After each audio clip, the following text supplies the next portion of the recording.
जय श्री ओम नमः सिद्धेभ्य नमो अर्हन्ताणं नमो सिद्धाणं नमो आयर्याणं नमो वज्झायाणं नमो लोये सव्वसाहुणं नमः समयसाराय स्वानुभूत्या चकासते चित्स्वभावाय भावाय सर्वभावान्तरच्छदे अनन्तधर्मणस्तत्त्वं पश्यन्ति प्रत्यगात्मनः अनेकान्तमयी मूर्ति नित्यमेव प्रकाशताम् वन्दितु सर्वसिद्धे धुवमचलमलोवमं गतिं पत्ते वोच्छामि समयपाहुड मिणिमो सुई केवली भणिदम्।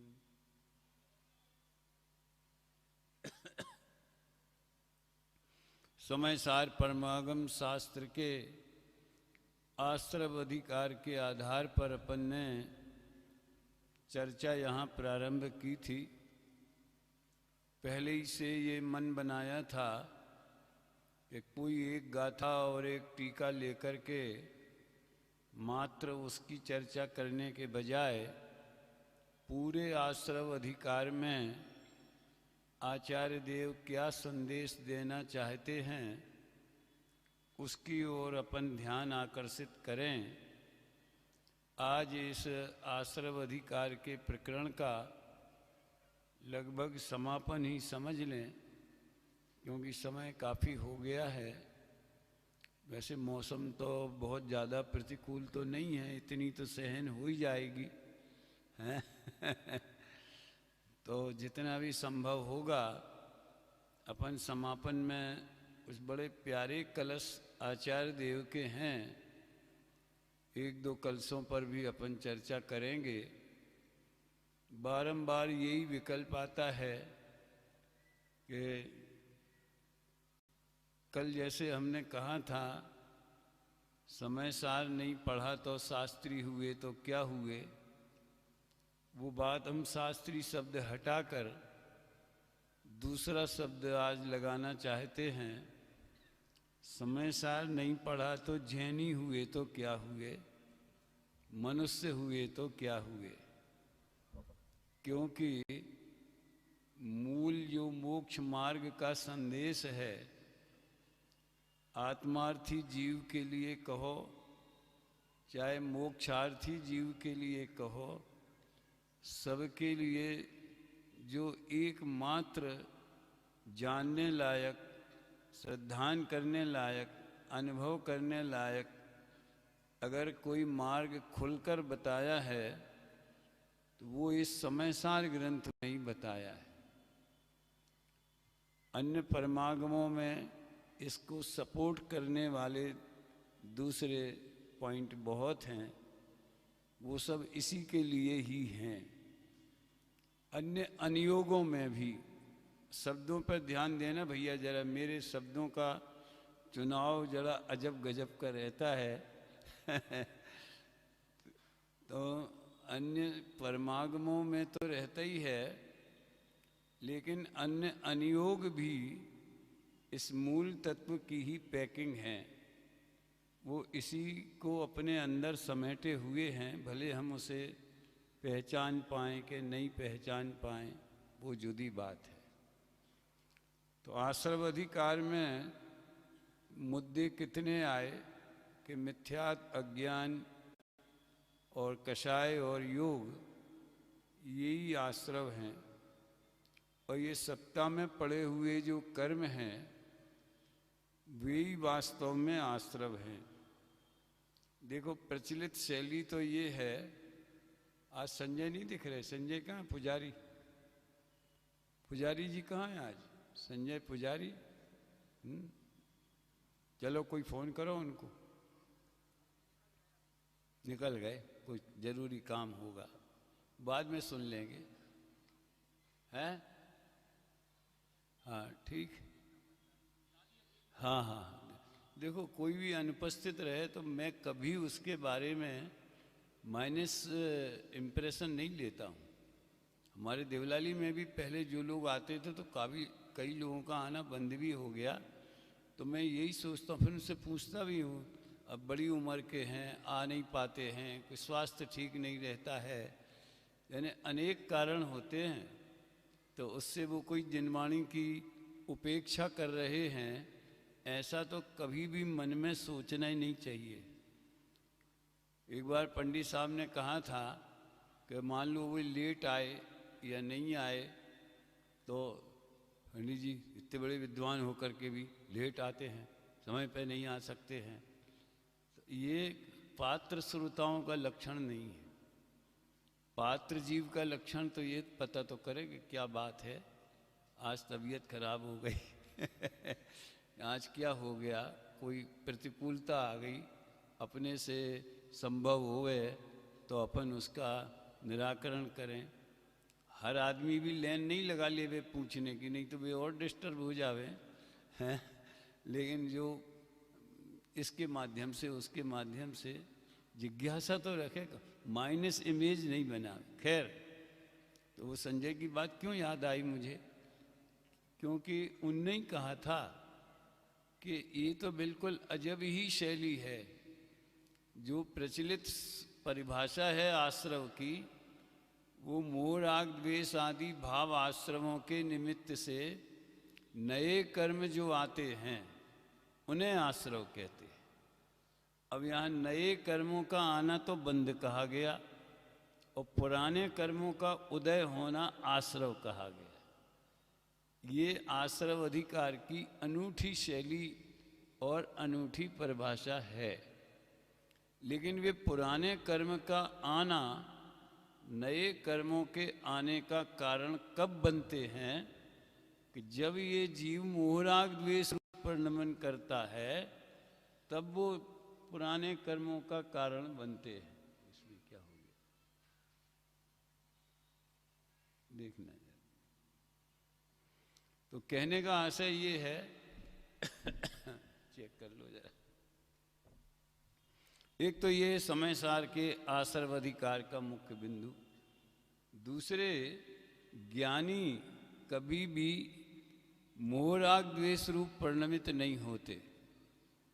ये बात सिद्धांत विरुद्ध महसूस होती है, लेकिन समय सार सिद्धांत को कम और अध्यात्म को ज्यादा रखता है। यूट्यूब खोल, यूट्यूब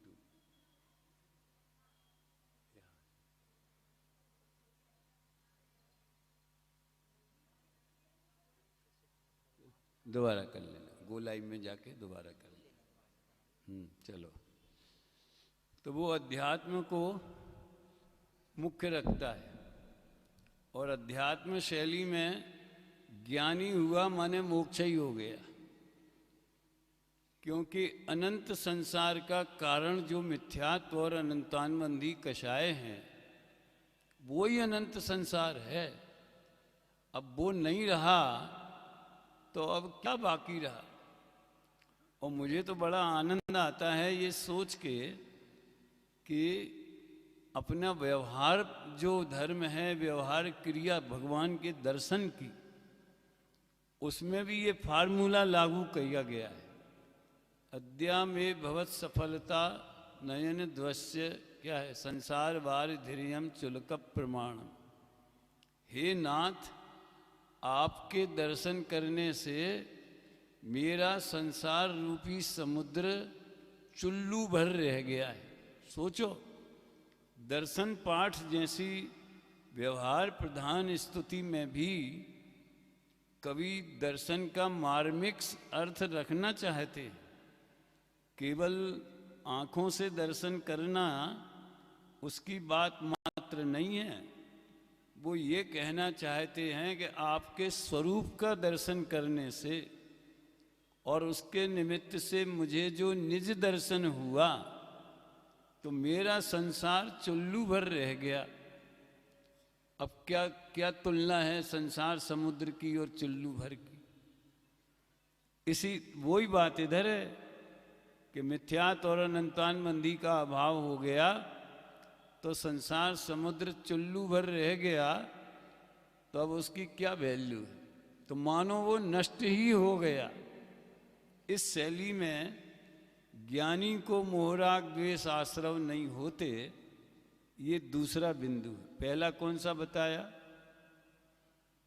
कि जो पूर्व में बंधे हुए कर्म हैं उनका उदय आश्रव है और वे ही नए कर्मों के बंध का कारण बनते हैं। लेकिन वो कारण में कारणपना मोहराग द्वेष भावों के कारण होता है। 3 बार कारण आया। कारण में कारणपना, वो कारण क्यों बने कि मोहराग द्वेष ने उनको वो पावर दे दिया कि अब आप नए कर्मों का बंध कर सकते हो। मोहराग द्वेष से बंध होता है, ये सीधा नहीं कहा, ये भी सोचने की बात है संजय। सीधा मोहराग द्वेष को बंध का कारण नहीं कहा, पुराने कर्म के उदय को बंध का कारण कहा। इसमें ये रहस्य मालूम पड़ता है कि वो मोहराग द्वेष हुए हैं ना, वो पुराने कर्म के उदय के ही निमित्त से हुए हैं। बिना कर्मोदय के राग द्वेष नहीं होते। बिना राग द्वेष के कर्मोदय तो हो सकता है। क्या बोला? बिना राग द्वेष के तो कर्मोदय हो सकता है, लेकिन बिना उदय के राग द्वेष नहीं हो सकते। गड्ढे होवे और आदमी न गिरे, ये तो बहुत होता है, लेकिन आदमी गिरे तो गड्ढा तो होना ही चाहिए। खैर, तो इस दूसरा पॉइंट ये इसमें आया।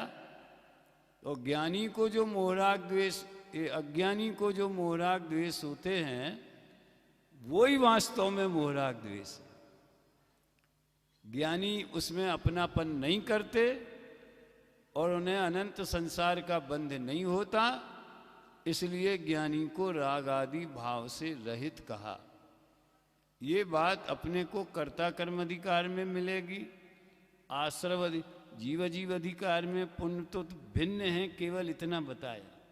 वो बंध के कारण है कि नहीं है, इस चर्चा की वहाँ जरूरत नहीं है। 38 गाथा अपूर्व रंग 38 तक और फिर 68 गाथा तक जीव अधिकार तक। कभी आप लोगों ने समय सार विधान हमारा किया नहीं होवे तो उसका आनंद लेने का उपक्रम करें। हर एक अष्टानिका में आप कोई न कोई परमागम का विधान हमारे निमित्त से जो है वो जरूर लिखें।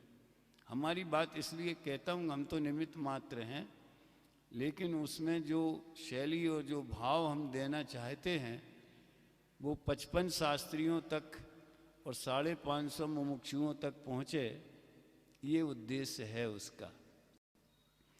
तो इस तरह से दूसरा पॉइंट ये आया कि ज्ञानी को मोहराग द्वेष नहीं होते, इसलिए ज्ञानी को आश्रव नहीं होता। और उसके समापन में एक कलश इसमें आया है 120, जिसमें वो कहते हैं, मैं तो भावार्थ ही भावार्थ पढ़ता हूँ, कलश पढ़ें श्लोकार्थ पढ़ें तो रिपीटेशन होगा और वैसा अभी अवसर नहीं है। सुधने के द्वारा एकाग्रता का अभ्यास करने को कहा है। मैं केवल ज्ञान स्वरूप हूँ, शुद्ध हूँ, ऐसा जो आत्मद्रव्य का परिणमन, उसका नाम शुद्ध नय। देखिए, भगवान आत्मा जो शुद्ध नय का विषय है उसे भी शुद्ध नय कहते हैं, नय के विषय को भी नय कहते हैं। तो आत्मा को भी शुद्ध नय कहते हैं और आत्मा को अनुभव करने वाली, एकाग्र होने वाली, जानने वाली जो निर्मल वीतरागी परिणति है, उसमें श्रद्धा ज्ञान चारित्र तीनों शामिल हैं, वो भी शुद्ध नय। तो आजो ऐसे परिणमन के कारण वृत्ति ज्ञान की ओर उन्मुख होती रहे और स्थिरता बढ़ती रहे, सो एकाग्रता का अभ्यास है। क्योंकि कलश में ये कहा है कि राग आदि रहित चित्त वाले वर्तते हुए अपने को बंद रहित देखें, समय सार को देखें, शुद्ध नय का अभ्यास करें। तो नय का अभ्यास माने कोई नय की परिभाषा और भेद प्रभेद मात्र जानना थोड़ी है। अपने में शुद्ध नय की परिणति प्रकट होना। अच्छा, अज्ञानी को शुद्ध नय तो नहीं है, अशुद्ध नय है कि नहीं? क्यों भैया? एनी शास्त्री सनी जी इधर बैठ सामने, संचालन तो खूब करता है जोरदार। भाषा भी इसकी समृद्ध है, व्यवस्थित है, लगता है कोई पढ़ा लिखा शास्त्री बोल रहा है, हैं? अज्ञानी को शुद्ध नय है कि नहीं? अज्ञानी को अशुद्ध नय। शुद्ध नय तो नहीं है, लेकिन शुद्ध नय का विषय तो त्रिकालवर्ती सब जीवों में मौजूद है। लेकिन परिणामों में शुद्ध नय है कि नहीं है, तो वो तो उसको अनुभव है नहीं, इसलिए शुद्ध नय नहीं है। तो अशुद्ध नय तो होगा कम से कम। बोलो क्या राय तुम्हारी? कहाँ गया दीपक? अशुद्ध नय है कि नहीं? नए चक्र पढ़ो और मुझे बताओ कि मैंने इसमें ये पढ़ा, उसके नोट्स भेजो मेरे को। अब हम आए हैं 5 दिन और लगाव तो पहले भी था, अब इस बार तो थोड़ा ज़्यादा ही बढ़ गया है। लेकिन आप दोबारा आने की उम्मीद कब रखना? कि जब शैक्षणिक कार्यक्रमों की मुख्यता होवे। विधान भी शैक्षणिक कार्यक्रम में शामिल है, लेकिन बाकी दूसरे कार्यक्रमों के बजाय विद्वानों की गोष्ठियाँ, तत्व चर्चा, प्रश्नोत्तर। एक बार हमें देवलाली से कोई कार्यक्रम करना था जूम पे, कोरोना काल की बात है। दादा को हमने फ़ोन किया कि दादा हम आपकी जूम पर उपस्थिति चाहते हैं। तो उन्होंने कहा, एक बात कही, विद्वानों का तो यही काम है, संस्था चलाने का मौका मिले, उनकी प्रतिभा होवे, वो संस्था तो चलेगी, लेकिन कोई विद्वता का लक्षण नहीं है। वो अच्छे मैनेजर का लक्षण है, अच्छे ट्रस्टी का लक्षण है कि संस्था अपने उद्देश्यों की गली में, रास्ते में चलती रहे, भटके नहीं। कोई कार्यक्रम प्रॉब्लम होवे तो वो उसको सॉल्व करें। वो मालिक हैं, पावरफुल हैं, ये उनकी ड्यूटी है। विद्वानों का काम तो तत्व चर्चा, प्रवचन, कक्षा, गोष्ठी, इसके अलावा उन्हें कोई दूसरी लाइन पकड़नी नहीं चाहिए। दादा ने तो कई दफ़े आलोचना करी कि शास्त्री को लक्ष्य से भी मैं कुछ बातें कहना चाहता हूँ, तो शाम को भी, दोपहर में भी कहूँगा।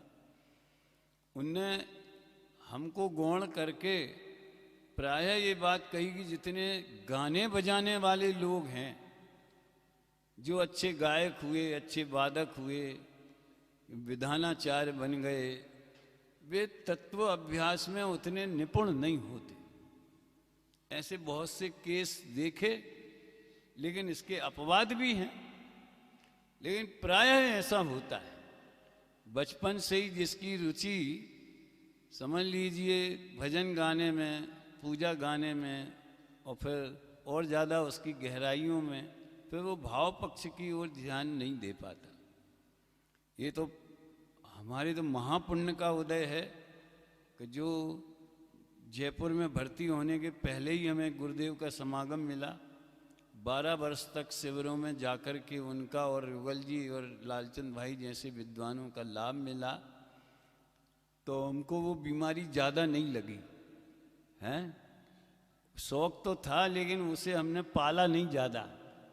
इसमें ही आनंद बहुत आता था, आता रहा। हमारा संजय जीवर है, हमारे सुनील राजकोट हैं, ये सब इसके अपवाद हैं। संजय ऑलराउंड है। सुनील राजकोट वाले आए कि नहीं कभी यहाँ? एक बार उनको पीछे पड़ के बुलाओ, इधर पीछे पड़ के कि तुम हैं। हाँ, व्यस्तता ने बोल, जब तुम्हें समय हो तब हम यहाँ एक शिविर लगा लेंगे। आप गुरुदेव के प्रवचन का रस पीना हो अगर सही शैली में, आनंद विभोर हो करके, तो मैं आजकल के युग में कोई एक नाम को तो अथॉरिटी नहीं बोलता, लेकिन सुनील जी राजकोट वाले, देवेंद्र जी बिजोलिया वाले, समझ में आए ना? ऐसे हमारे चेतन भाई थे, वो चले गए। वीरेंद्र जी साहब थे आगरा वाले, वो चले गए। और अपने ये उदीयमान जो हुए धूमकेतु वो चले गए। कौन? संजीव। तो चले गए, वो भी इसी कोटि के थे। वो गुरुदेव के तत्व के आधार पर हर अनुयोग का गहरा अभ्यास, ये हमें अपना व्यवहार धर्म बनाना चाहिए। क्या बोला? व्यवहार। इसमें आए शुद्ध नय से एकाग्र, शुद्ध नय इसमें से आई ये बात निकली कि शुद्ध नय का अभ्यास करना माने शुद्ध नय के विषय में एकाग्र होने का अभ्यास करना। एक और पॉइंट है, शुद्ध नय श्रुत ज्ञान का अंश है। और तो बात तो वो रह गई, अज्ञानी को अशुद्ध नय है कि नहीं? अशुद्ध नय का विषय जरूर है, परंतु अशुद्ध नय नय तो सम्यक ज्ञान के अंग हैं। अब देह और आत्मा को एक कहना व्यवहार नय का स्वरूप है, असद्भूत व्यवहार का। तो अज्ञानी को देह और आत्मा का संयोग तो है, लेकिन ये देह और आत्मा को एक कहना व्यवहार नय है, ऐसा सम्यक ज्ञान उसके पास नहीं। उसके पास तो व्यवहार नय के बहाने मिथ्यात्व का पोषण। देखो समय कोमर सार में लिखा है जीव एक इंद्रिय होता है, दो इंद्रिय होता है, पंचेंद्रिय होता है। तुम कहते देह और आत्मा जुदी जुदी है। तो वो उस व्यवहार नय के माध्यम से मिथ्यात्व का पोषण करता है, जिसका चित्रण टोडरमल जी ने 7वें अधिकार में 7 तत्व संबंधी भूल में रखा है। तो अज्ञानी को कोई नहीं होते, नए नहीं होते, ज्ञानी को नए होते हैं। यथार्थ व्यवहार होता है, यथार्थ शुद्ध नय होता है। तो ये शुद्ध नय श्रुत ज्ञान का अंश है, और श्रुत ज्ञान तो परोक्ष है। इस अपेक्षा से शुद्ध नय के द्वारा होने वाला शुद्ध स्वरूप का अनुभव भी परोक्ष है। इसी की मुझे याद नहीं है, जैसेनाचार्य की टीका में एक बड़ी मार्मिक बात आई कि केवली के नीचे जो अपन छदमस्त लोग हैं, चौथे वाले, 8वें वाले, मुनिराज, श्रेणी वाले, श्रुत ज्ञान जहाँ तक है, तो प्रत्यक्ष है कि परोक्ष है? ऐसा प्रश्न उठाया जैसेनाचार्य देव ने। यही तो मैं कहता हूँ, एक गोष्ठी का ऐसा विषय रखो कि जैसेनाचार्य की दृष्टि में समय सा, वो 3 दिन चलाओ, उसमें 18 विद्वानों को आमंत्रित करो, 6 रोज, 4 सवेरे के, 4 शाम के, 8 निपट गए, 24 विद्वानों को आमंत्रित करो, और उसमें हर एक को अलग अलग विषय दे दो, खुद छांट के कि आपको इस गाथा से इस गाथा तक की टीका में, इस गाथा से इस गाथा की क्या आया है। पूरे जयसेनाचार्य का रहस्य 3 दिन में हो जाएगा। मुझे जयसेनाचार्य की टीका पढ़ी तो बड़ा आनंद आया। इधर से दिखते नहीं, जरा आगे बाजू हो जाओ, इसको तो हटा ही दो, ये तो बंद हो गया। तो क्या हुआ, क्या लिखा उसमें मालूम? कि श्रुत ज्ञानी को जो आत्मा का अनुभव होता है वो प्रत्यक्ष है कि परोक्ष है? तो उन्होंने कहा कि ये इंद्रिय विषयों का जो अनुभव होता है ज्ञान में, वो इंद्रिय ज्ञान है। उससे तुलना करें तो ये अतीन्द्रिय ज्ञान है, उस अपेक्षा से ये प्रत्यक्ष है। बात समझ में आई है? इंद्रिय ज्ञान की अपेक्षा से अतीन्द्रिय श्रुत ज्ञान जो आत्मा का अनुभव करने वाली बात है वो प्रत्यक्ष है। और केवली भगवान ले जाओ उधर, केवली भगवान की तरफ से तुलना की जाए तो जैसा केवली भगवान को प्रत्यक्ष है वैसा नीचे की भूमिका में तो नहीं है, इसलिए वो परोक्ष है। तो उन्होंने प्रत्यक्ष पना और परोक्ष पना दोनों उसमें लागू किए। ऐसी ऐसी बात सोच सकते हो आप कि कोई आचार्य इतना स्पष्ट खुलासा करें? कोई विद्वान से हमसे आपने सुन भी लिया तो भूल भी जाओगे कि ये बात आखिरी दिन आई थी, हैं? पंचाध्यायी में मति ज्ञान और श्रुत ज्ञान जो आत्म सन्मुख होते हैं वो प्रत्यक्ष है। ये प्रत्यक्ष परोक्ष तो परगेयों को जानने की अपेक्षा है। स्वगेय को जानने में काय का परोक्षपना, तो स्वाद ले लिया। टोडरमल जी ने रहस्यपूर्ण चिट्ठी में परोक्ष भी कहा और प्रत्यक्ष भी कहा।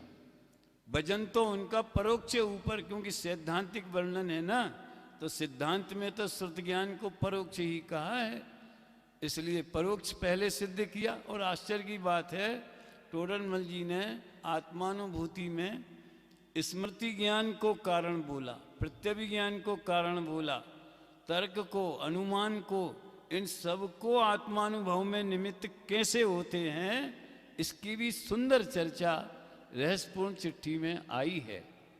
फिर अंत में कहा कि स्वाद में अतीन्द्रिय आनंद जैसा केवली को आता है, वैसा अतीन्द्रिय आनंद उसी जाति का, तो उसे स्वानुभव प्रत्यक्ष भी कहते। तो ये खुलासा है। ये पहले जो मैंने कहा समय सार नहीं पढ़ा तो झेनी हुए तो क्या हुए, तो जयचंद जी छावड़ा ने जो वचनिका लिखी है वो पहले पढ़ लेना, बाद में टीका पढ़ना, उसमें बहुत खुलासा होता है। तो इस अपेक्षा से शुद्धने के द्वारा होने वाला शुद्ध स्वरूप का अनुभव भी परोक्ष है, और वो अनुभव एक देश शुद्ध है। एक देश शुद्ध है माने अनुभव एक देश शुद्ध है श्रुत ज्ञान में, क्योंकि साथ में अभी रागांश भी बाकी है, इसलिए पूर्ण शुद्ध नहीं है। तो व्यवहार से उसे प्रत्यक्ष भी कहे। अब देखना एक वाक्य, साक्षात शुद्ध नहीं तो केवल ज्ञान होने पर होता है। ये मैं पढ़ रहा हूं आपको 120 कलश का भावार्थ, पेज नंबर 348, सबसे नीचे की पंक्ति। बड़े आश्चर्य की बात है, साक्षात शुद्ध नए केवल ज्ञान होने पर होता है। केवल ज्ञानी को नए होते हैं, तो काय का साक्षात शुद्ध नए। लेकिन कल एक बात आई थी हमारी चर्चा में, उसे सूत्र बना के आप डायरी में सबसे पहले पेज पे लिख ले हुए। हमारी चर्चा में बहुत कल बात आई थी, और आप सबसे फिर कहता हूं मैं कि वो चर्चा 6:15 बजे जरूर जूम पर सुनना चाहिए। सर्वोदय हिंसा के चैनल पे भी आती है, और बाद में भी सुन सकते हैं आप, वो जरूर सुनना चाहिए अगर गहरा अभ्यास करना हो तो क्या चर्चा आई थी? प्रयोजन से ही विवक्षाओं का जन्म होता है। ये नया स्लोगन कल पैदा हुआ, ये खनिया धाना के धरातल पर, नंदीश्वर की पवित्र भूमि में। कौन से नंबर का कमरा है वो? उस कमरे में है, बोलो कौन से ना, क्या बोला, क्या नाम तेरा? काव्य। प्रयोजन से ही विवक्षाओं का जन्म। विवक्षा माने अपेक्षा, अपेक्षा माने नए।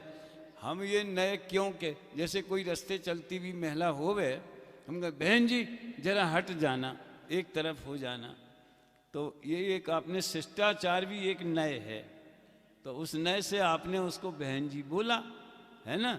कोई इसमें झूठ बोलने का पाप लगेगा? किसी भी महिला को आपकी उम्र की है, वो आपकी कोई नहीं लगती है, आपने देखा भी नहीं है, फिर भी उसे बहन जी बोला, तो झूठ बोलने का पाप लगेगा कि नहीं लगेगा? तो जिसमें झूठ बोलने का पाप न लगे वो सब नए में चला जाता है। और झूठ बोलने का पाप कब लगता है?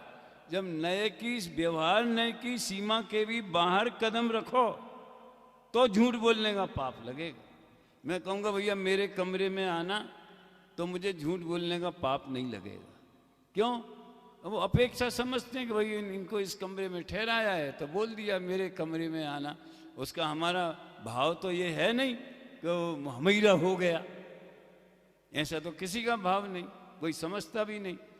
लेकिन फिर अगर कब्जा करने की बात होवे तो फिर झूठ बोलने का, चोरी करने का पाप लगे।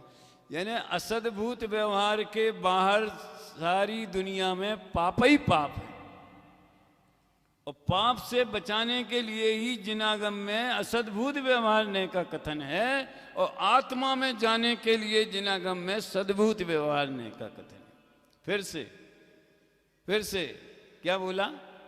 पाप से बचाने के लिए असद्भूत व्यवहारने का कथन है, और आत्मा में जाने के लिए बीच में सद्भूत व्यवहारने का कथन है। तो शुद्ध ने किस अपेक्षा से प्रत्यक्ष है, किस अपेक्षा से परोक्ष है, उसकी बात है। फिर 121वां कलश है जिसमें ये आया है कि जो शुद्ध नय में तो पहले लगे और फिर मान लो धारा टूट गई, जैसे चलती हुई बिजली की धारा टूट जाती है तो लाइट बंद हो जाती है, चलते हुए इंटरनेट की धारा टूट जाती है तो नेट चला जाता है। तो लोक में भी ऐसी जो ऊर्जा की धाराएं हैं उनमें भी व्यवधान तो हो ही जाता है ना। अगर सिस्टम कमज़ोर है, वायर कमज़ोर है, लोड ज़्यादा हो गया है, उसी तरह से क्षयोपशम ज्ञान में, क्षायिक ज्ञान में तो लोड इतना, मतलब वो वायर इतना पक्का होता है कि वहाँ धारा नहीं टूटती। क्षायिक सम्यक्त की धारा कभी नहीं टूटती, लेकिन क्षयोपशम सम्यक्त वालों को कभी कभी मिथ्यात्व का उदय भी आ जाए तो पूर्वबद्ध द्रव्याश्रव के द्वारा फिर वो कर्म बंध को धारण करने लगते। तो जहाँ अपने शुद्ध स्वभाव में अपनापन छूटा तो वो शुद्ध ने से च्युत हो गया। इसके लिए मुझे बहुत पसंद आता है जो 122वां कलश है, तो आश्रव अधिकार में मुझे कन्फ्यूजन हो जाता है कि जो संवर अधिकार का है आश्रव के समापन का। इदमेवात्र तात्पर्यम हे यह शुद्ध नयो नहीं, नास्ति बंधस्तदत्यागात् तत्यागात् बंध एव ही। कभी कलश पाठ भी सुनना, यूट्यूब पर कलश पाठ है, हमें ने किया है। बनारसी दास ने बहुत बड़ा इसका वो लिखा है, यह निचोर या ग्रंथ को यह परम रस पोख। इस ग्रंथ का यही निचोड़ है और यही परम रस को पुष्ट करने वाला है, आनंद रस को। क्या? तजे शुद्ध नय बंद है, गहे शुद्ध नय मोख। शुद्ध नय को तजना यानी शुद्ध स्वरूप आत्मा से विमुख हो जाना, दोबारा देह में अपनापन करने लगना, तो वो बंध का कारण बनता है। और शुद्ध नय को ग्रहण करना यानी शुद्ध नय के विषय का अवलंबन लेना, और अवलंबन 3 धाराओं में होता है। किसी का अवलंबन लेना, उसके 3 ब्रांच होते, विधाएं। अपना मानना, उसकी ओर ज्ञान को सन्मुख करना और उसमें एकाग्र होना। उससे जो आनंद होता है वो अवलंबन नहीं है, वो तो अवलंबन का फल है। समझ में आया? उसका रिजल्ट है कि आनंद के लिए अवलंबन लिया। लोक में भी आप कहो कि भाई अब हम इस संस्था में किसी की नौकरी लग गई तो भैया हम इसके सहारे हैं, वो अकेली नौकरी के लिए आया है तो सहारा नहीं लिया उसने। अब ये मेरी संस्था हो, जैसे अजित के बारे में कहा ना कि उन कार्यक्रम, अब हमें तो पता नहीं था कि ये तो इसके तो पुश्ते नहीं गांव जैसा है तो अपना समझना, तो ये पहला अवलंबन। और हम कहें हम भी खानिया दाना को अपना समझते हैं, फिर आप कभी साल में 1 आध बार आए, वो हमें टाइम नहीं, तो काय का अपना समझा फिर हैं तो उसके सन्मुख भी तो होना चाहिए ना। और हाँ हम आगरा जा रहे हैं कि ग्वालियर जा रहे हैं तो एक टाइम के लिए रुक जाएंगे, तो ये कोई तरीका है? कोई प्रोग्राम हुए 5-10 दिन का, उसमें रुको, यानी स्थिरता होना, अपना समझना, उसके और सन्मुख होना और उसमें स्थिरता होना, इसका नाम अवलंबन है। तो ये अंतिम 2 छंदों में 122, 23, 24 भी हैं, वे तो प्रेरणा वाले हैं। आश्रव अधिकार का पूरा सार इसमें ये है कि यहाँ तात्पर्य ये है कि शुद्ध ने त्यागने योग्य नहीं है, क्योंकि उसके अत्याग से बंध नहीं होता। देखो भाषा, अत्याग से बंध नहीं होता। अत्याग माने ग्रहण, त्याग छूट नहीं जावे और त्याग से बंध होता है। तो बड़ा पूरा मैंने पहले ही दिन जब समय सार शुरू किया था तो युगल जी का एक वाक्य याद किया था, यमुना के कंकर कंकर वो सबई शंकर, किसकी महिमा करें। समय सार की गाथा गाथा सबई दिव्य ध्वनि है, सबई में द्वाद सांग का सार है हर प्रकरण में। तो जितना हमें निवृत्ति लेवें, जिन्होंने निवृत्ति ली है, धंधे व्यापार में ज़्यादा समय नहीं देना पड़ता, वे बड़े भाग्यशाली हैं। इन कीमत इसकी नहीं है कि हमने जे छोड़ दिया, दुकान जाना छोड़ दिया हैं, धंधा पानी छोड़ दिया, किया क्या है, किया क्या कि हमने समझ लो जयपुर छोड़ दिया, नौकरी छोड़ दी, छिंदवाड़ा भी छोड़ दिया, अब किया देवलाली चले। तो करते क्या देवलाली? हाँ, हम सब ऑफिस संभालते, भोजनालय संभालते, भले आदमी इसके लिए गए थे क्या हैं? समझ में आया ना? तो जो व्यवहार में भी परमार्थ पोषक होवे, स्वाध्याय पोषक होवे, ज्ञान पोषक होवे, इसके लिए हमें सोचना चाहिए, हमारे सोच वैसी बनाना चाहिए। ये बात मैंने यहाँ बहुत कम कही कि कलकत्ते में बहुत कहता था, मैं आप लोगों का सॉफ्टवेयर चेंज करने आया हूँ। सॉफ्टवेयर माने ये खोपड़ी जो है ना, ये हार्डवेयर है, और इसके भीतर जो हमारी सोच है, जो सोचने का तरीका है, वो सही होना चाहिए। बहुत अच्छा लगा, स्वाध्याय का भी बहुत आनंद आया, पूजन विधान का भी आनंद आया। आप सबका सहज वात्सल्य तो हम वैसे ही अपेक्षा करते थे हैं, उसके अनुरूप सब बच्चों ने बहुत आदर और सम्मान के साथ, बड़े लोगों ने वात्सल्य भी दिया, माताओं बहनों का जरा ज़्यादा ही था, जिसने हमें परेशान भी किया लेकिन इस निमित्त से आप भी ऐसे कार्यक्रम करते रहें, इसी भावना से मैं बात पूरी करता हूँ।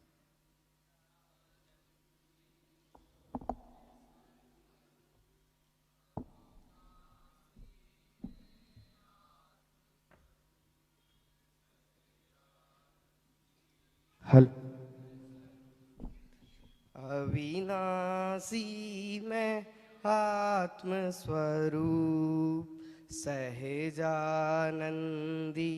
शुद्ध स्वरूपी, अविनाशी में आत्म स्वरूप। हमारे पंडित साहब बुंदेलखंडी में एक कहावत है कि अबे तो स्वाद आओ तो पंगत बढ़ा गई। हाँ, बढ़ा गई अब तो, कि अभी तो रस आना चालू हुआ था कि अंतरंग में डुबकी लगाने का प्रयास कर रहे थे कि कितना गहरा है और कितना उतरना है।